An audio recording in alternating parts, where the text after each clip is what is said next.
I don't know that I've ever seen something so unbelievably spot on. And the fact that it is so spot on is almost scarier because it really does signal such a deliberate attempt from global elites, the puppet masters, that they have definitely been trying to do something to destroy our nation. They've been trying to do something to destroy our continent. That what they claimed was a far-right, boutique, crazed, dangerous ideology that actually was a threat sufficient that the Department of Homeland Security and the U.S. military ought to be keeping an eye on you and they ought to have a right to spy on you, that supposedly crazed fringe ideology was in fact shared by pretty much everybody. Merry Christmas. I'm Jasmine Lane. This is Over Opinionated. Subscribe to the channel, like the video, and of course, comment your thoughts down below. Now, what we're going to be getting into today is a clip from Tucker Carlson, who gave a very lengthy speech at a Turning Point USA event. And it was a really proud moment for conservatives, or as I like to call us, normal people who have been misled into thinking that we're not normal and who have been insulted and attacked by people who actually aren't normal. And on top of getting into that, his speech also left us with a lot of hope. It really, really did. And how we can make sure that the things that Joe Biden did, Kamala Harris did, Justin Trudeau did, the government in France is doing, that these things never, ever happen again. So I figured, hey, it's Christmas. May as well give you a gift of hope. That's the gift that keeps on giving, right? And waking up everyone to the truth that the spell is fake. And it had been 30 years since anyone did that. And here's what the spell was. The spell was that the tiny group of people who run the country to their own benefit represented like the rest of the world. That everybody agreed with all the dumb pieties they were screaming at you, that all the good people were on the other side, and that you were somehow alone, trapped in your house thinking freaky far-right things that you should be embarrassed of. And all the truly decent, moral, progressive, open-minded people were on the other side, laughing at you. And that you were some kind of medieval freak, probably dangerous. And what the election showed was the opposite was true.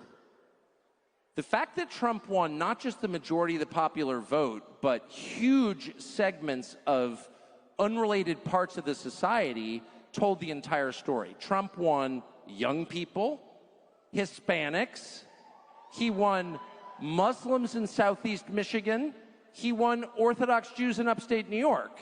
He basically won everybody except for the tiny core of super unhappy people who controlled everything. That right there is why it is so vitally important to encourage free speech, critical thinking, encourage, respectful debate. It's awesome that people don't agree with each other on everything. That's a great thing to have. You might learn something from somebody who has opposing views to you, as long as it's done in a way where there's no insults and people aren't just attacking each other, where you can actually converse and get to understand the other side. You may not agree with it, but at least you can learn why it is that they feel a certain way, and maybe they can learn the same way about you, and that alone might open up the brain a little bit more instead of having things so us versus them, which has been absolutely intentionally designed. And the fact that governments across the globe with these really radical liberal leaders are encouraging and passing laws to seize free speech because it's hateful. Oh, it's not inclusive. Oh, we don't want you to talk about that because it's mean. You know what? Life's tough sometimes, and there's a lot you can learn from people who are mean to you. I don't encourage anybody to be mean to anybody because you can certainly have very worthwhile conversation without that. Does anybody else think it's just bizarre how when we were kids, we were so curious about everything? We'd ask our parents 1,000,001 questions. We were so observant and we had questions. We always wanted to learn more. But people nowadays, and this affects our youth more than anybody, of course, there's some adults that get thrown into that, likely due to some of their own issues with mental health, wanting to belong, or wanting to just feel like they're standing for something for the first time in their life. But our youth today are not inquisitive and curious like we were because they have been taught that curiosity leads you to radical extremism, and that this is just the truth and there's no other truth, and anybody who tells you differently is a monster, and you better stay away from those people. You better dox them. You better cancel them, get them fired from their job. All of these people are absolute menaces to society. Nope, they're not actually. These are just normal people who likely have the same good intent that anybody else does, who are inquisitive. They still have that skill of questioning everything like they did when they were a child, instead of just believing whatever the authority figure tells you. And I'm like, those politics, that very specific politics of affluent, unhappy people who have everything but really nothing inside at all, who've reached like the terminus, the end stage of consumer society, where you can't distract yourself or medicate yourself enough to avoid like the basic tragedy of your life, which is it has no meaning. And rather than solve that by believing in something with inherent value like God, you externalize all your disappointment and hate onto everybody else. Your life has been a total failure. You have no skills. Your kids hate you, but you still have the moral high ground because you've occupied it early and defended it ruthlessly. So people who had everything to be ashamed of diverted attention from their own failures by screaming at you about your moral inferiority, and you bought it. And I bought it, and all of us kind of bought it. It was like, you can't say this stuff out loud because it's embarrassing, and like polite people don't say those things out loud, like obvious things. Like, you're idiotic. And no, boys can't become girls. And no, you don't get to run our foreign policy or energy policy. You can't even change the tire on your Volvo. You're useless and dumb. And a compassionate society would not let you starve to death, but you're not allowed to run everything. Nobody ever said that because they occupied this place of moral authority. And they had like kind of the predictable institutions to enforce their rule, the cultural institutions, especially the universities. There is such a huge culture to push people to go to school, and like you're an oddball and it's shameful to not go to post-secondary school. And then when you think about the things that they are teaching in schools and the culture at school as a result of those professors, like, did you know that anywhere from 60 to 80% of university professors are all left-leaning? And the only things in schools that end up getting approved for extra funding in terms of research projects or studies or whatever are all things that include stuff like DEI. But as a senior fellow at a think tank, rather than a faculty member at a university, perhaps I may provide an outside observer's perspectives on the ideological bias that has permeated our research systems as someone who neither needs nor wants to conform to it anymore. It has become the trend in recent years for research funding programs and faculty hiring processes to require applicants to describe their commitment to diversity, equity, and inclusion, or DEI principles. As the SSHRC website states, DEI principles must be integrated into research design. This can occur in different ways, such as through intersectional analysis, gender-based analysis plus, anti-racist and anti-ableist approaches, and disaggregated data collection. The University Affairs website provides guidance to prospective academics on drafting DEI statements. It suggests that if you're new to thinking about DEI and haven't considered how multiple overlapping systems of privilege or oppression may shape your point of view, consider pursuing some training. And furthermore, if you've not engaged in anti-racist service or research, think deeply about why you haven't engaged in these activities and what blind spots you may have because of your lack of engagement. I don't imagine many people are against diversity, inclusion, and equity in principle. I personally am not. But if I may quote Harvard Law School professor Randall L. Kennedy, the diversity statement regime leans heavily and tendentiously towards varieties of academic leftism and implicitly discourages candidates who harbor ideologically conservative dispositions. It's all this stuff that is like really radical pandering to the left. That's the stuff that gets approved. So that's the stuff that everybody's learning about and teaching because that's how they get their money. Where do they get their money from? Donors, who are the filthy rich elitist people, governments who are the filthy rich elitist people. It's like it's all kind of the same type of person who's funding this stuff and is specifically rejecting funding things that don't promote that same narrative.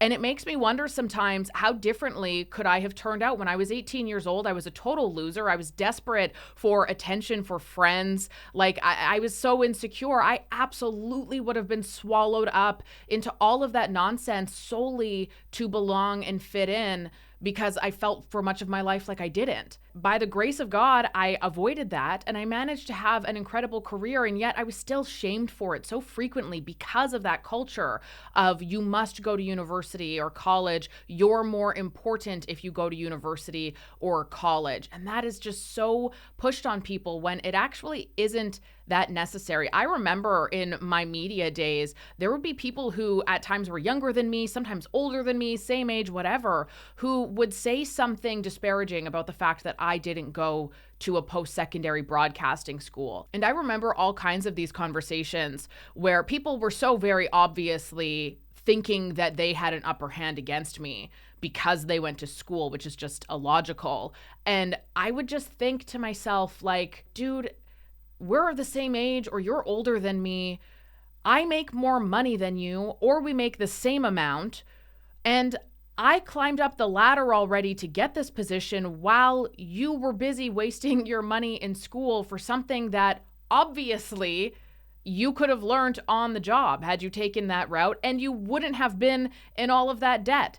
I'm not in debt, and I'm working the same job as you, making the same amount of money as you, and had a brilliant 11-year career. Really? If you're onto something, if you're on the right path, your life should reflect it. You should be joyful. You should have meaningful, deep relationships with the people around you. You should have the respect of the people who work for you. You should have the love of your spouse, et cetera, et cetera. These are very obvious observations, but for some reason, for like 30 years, we ignored them, and we allowed people who not only have no moral authority, who should feel deep shame and be engaged in a long process of deep reflection that includes ashes and sackcloth. Really, living in some, faraway place in the desert, repenting full time for, say, the Iraq War. They should not be on television giving instructions for how we proceed at all. But we all kind of sat there and were like, well, we kind of have to take it. And my kids can't get jobs because in a country with a Civil Rights Act, they're the wrong color, but we kind of have to take it. And, my children aren't going to own anything, they're going to rent, but that's just the way it is in a free market system. We kind of have to take it. And by the way, the people who are doing all of this are, we will acknowledge, in some sense, better than we are. We call them the elites. They did go to Princeton. You went to Penn State. And we all kind of played along with it. The Trump election showed that what they claimed was a far-right, boutique, crazed, dangerous ideology that actually was a threat sufficient that the Department of Homeland Security and the U.S. military ought to be keeping an eye on you, and they ought to have a right to spy on you, that supposedly crazed fringe ideology was in fact shared by pretty much everybody other than my buddy's divorced mom and other unhappy people. And what do we learn from that? We learned that the whole thing was an illusion. And the biggest illusion of all was the race stuff. That was the biggest illusion of all. And they can no longer say that people who don't want to go along with their program are racists, because look at the election results. Look at the election results. Now, no one should be surprised by that. By the way, if you don't live in Bethesda, if you're out in the world, you know that, normal people don't want crime and homelessness and drugs and open borders. It doesn't matter what they look like or where they're from. Nobody wants that. No normal person wants that. And a lot of America is not liberal in the way that they envision it. They're just not. They think if you break the law, you should be punished. They don't think it's cool to have somebody ODing on fentanyl right outside your house. By the way, they'd like to own things.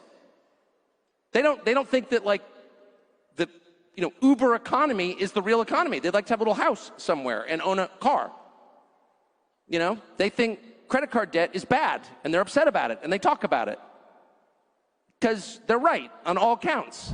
This often makes me think a little bit deeper as to how it is that something so common sense and so obvious has become so divisive, and something that people are willing to call each other names online when they're being keyboard warriors over. Like, how did really bad things become normal and culturally acceptable all of a sudden? And it makes me reflect on this book. It's called Emotions Don't Think: Emotional Contagion in a Time of Turmoil, written by Bruce Hutchison. This isn't paid or anything. I'm poor, but this is actually an author, Canadian author, and this whole book is freaking awesome.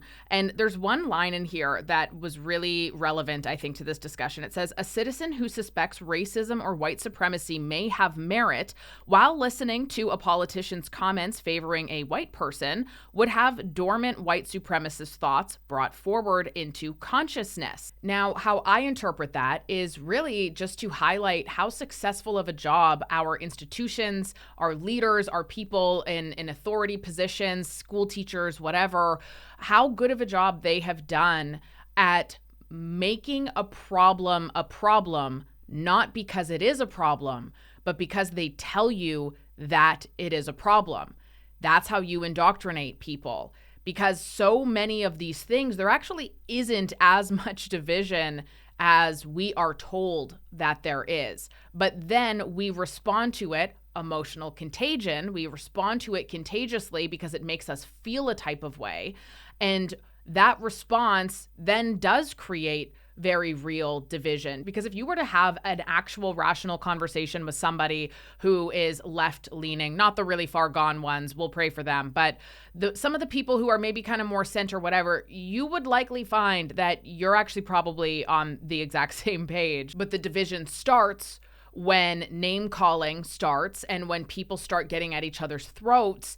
And all of those things are very much orchestrated by our government. I mean, look at Justin Trudeau and the things that he said about the trucker convoy. Look at the things that he said about conservatives. There is so much division and name calling and moral superiority of I'm better than you because I'm a moral, virtuous liberal, and you're just, some NAZI over there on the Conservative Party. When you consider the fact that IQ rates have been going down year after year, people are quite literally getting dumber, and you consider the fact that people are always on their cell phones these days, and they're just in these echo chambers with algorithms that are tailored to exactly what it is that they want to see, it's pretty noticeable how easily a message like that completely distorts the truth and is just completely untrue can really, really get some solid footing by people who don't have the capacity to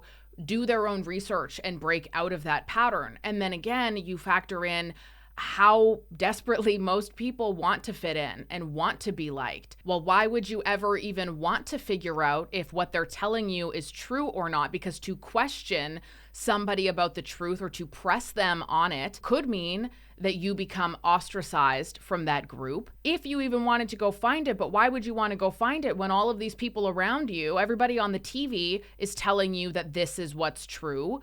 So why am I going to waste my time searching for it because they're saying it and everybody around me is saying it? So obviously that must just be true then. And those people over there who are saying that it's not are obviously just really hateful, bigoted ist and phobes.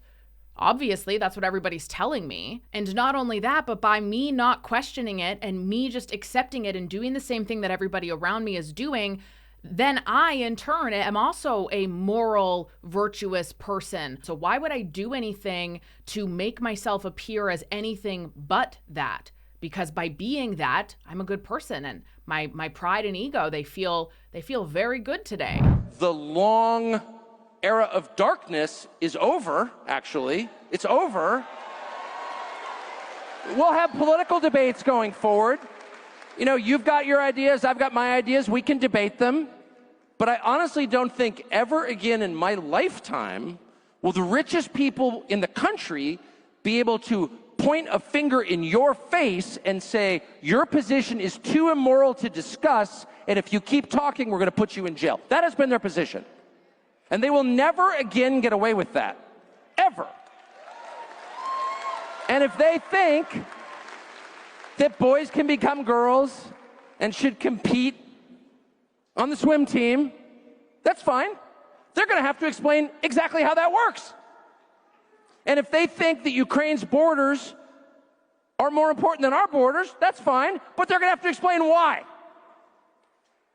And if they think that it's okay for like 3 companies owned by their donors to buy up all the residential housing in the country and rent it back to you at a higher rate, they're going to have to tell you why that's a good idea. They can never again just do exactly what they want by waving away your concerns with an epithet. Shut up, racist won't work anymore. There are no permanent victories in this life. It doesn't mean that people who voted for Trump are going to get exactly what they want forever. You'd have to be a politician to make that promise, which I am not. That's a lie. But the era of no debate, shut up and obey, surf is over. It is over.